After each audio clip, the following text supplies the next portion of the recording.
মহান শহীদ দিবস ও আন্তর্জাতিক মাতৃভাষা দিবস উপলক্ষে আলোচনা সভা ও শহীদ মিনারে শ্রদ্ধাঞ্জলি অর্পণ করেছে Addin Sakina women's medical college Jessore. দিবসটি উপলক্ষে কলেজের ডাক্তার সালাউদ্দিন খান লেকচার থিয়েটারে আলোচনা সভার আয়োজন করা হয়। এতে সভাপতিত্ব করেন অধ্যাপক ডাক্তার সঞ্জয় সাহা। বাংলার যে কালচার, বাংলার যে সংস্কৃতি সেটাকে ধারণ করব, সেটাকে সবসময় আগে রাখার চেষ্টা করব, সেটা আমার প্রত্যাশা। সেই প্রত্যাশা সবার কাছে রাখি।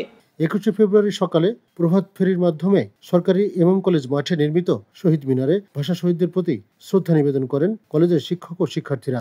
এ সময় উপস্থিত ছিলেন শিক্ষক প্রতিনিধি ডাক্তার মীর মইদুল ইসলাম, কলেজ সেক্রেটারি সুব্রত বসাক সহ অন্যান্য শিক্ষার্থীরা। আলোচনা সভায় বক্তারা মহান শহীদদের প্রতি শ্রদ্ধা জানিয়ে বলেন, কবিতা, সাহিত্য, সঙ্গীত সকল স্তরে আমাদের যে ভাষা যে সমৃদ্ধ হয়েছে, সেই রবীন্দ্রনাথ থেকে শুরু করে আমাদের কবিরা যে কি অসাধারণ কবিতা তাদের লেখায় প্রকাশ করে গেছেন, আসলে আমরা হৃদয় দিয়ে উপলব্ধি করতে পারি যে বাংলা ভাষাকে তারা সমৃদ্ধ করার জন্য কি না চেষ্টা করছেন।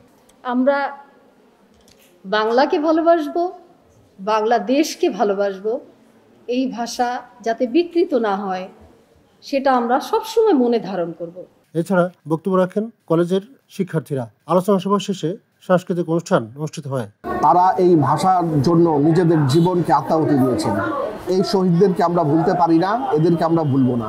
তারা যদি আমাদের জন্য আত্মত্যাগ না করতো তাহলে আমরা এই বাংলা ভাষায় কথা বলতে পারতাম না, আমাদের মনের ভাব প্রকাশ করতে পারতাম না। প্রত্যেক বছর যখন আমরা 21শে ফেব্রুয়ারি পালন করতে আসি, তখন আমরা বুঝতে পারি যে বাংলা ভাষাভাষী হিসেবে আমরা কতটা সৌভাগ্যশালী যে আমরা আমাদের মায়ের ভাষাতে নিজেদের বক্তব্য প্রকাশ করার সুযোগ পেয়েছি।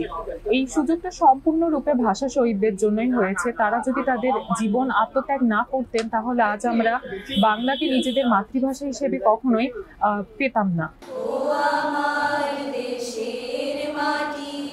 তরিকুল ইসলাম তারেক, নিউজ জন বিডি, যশোর।